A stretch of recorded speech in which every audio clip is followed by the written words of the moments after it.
look at India now. It's like they haven't put together a complete performance. And next up, they have an enormous game in Hebeha.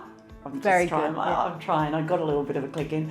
So they, at St George's Park, take on England. And that game really could decide who finishes top and who finishes second in that group.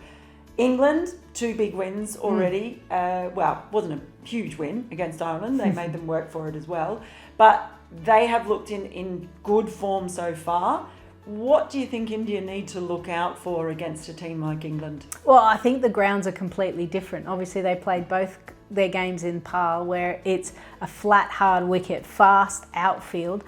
Still a big surface area, but I think here we saw the spinners take effect in that last game against Australia versus Bangladesh. So I actually think India has a slight advantage, because one thing that we've seen from the England side, because of, and probably the key players that India will focus on, is someone like a Sophia Dunkley and Alice Capsey. I think they're the two that have been the explosive, fearless cricketers. And then you got your Danny White, your Nat Siva and Heather Knight, more experienced campaigners around. So if they can limit the damage of Sophia Dunkley and Alice Capsey, then I think they're in with a good chance. I don't think the scores will be as high scoring as England want, which brings everything back to India. And India play spinners really well. So on the flip side, I actually think Harmanpreet Kaur is going to be really important.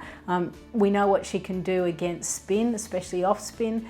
And Charlie Deans, obviously in the England side, Sarah Glenn as well, has been effective for them. Eccleston, number 1 T20 bowler in the world, if you don't mind. So spin's going to play an important role for both sides. But I think Indian batters between Smriti Mandhana, Harmanpreet Kaur, and I think even Richa Ghosh will cause a few havocs for England. It's going to be a great game. It's going to be one of the standout matches, I think, just pressure-wise at this World Cup.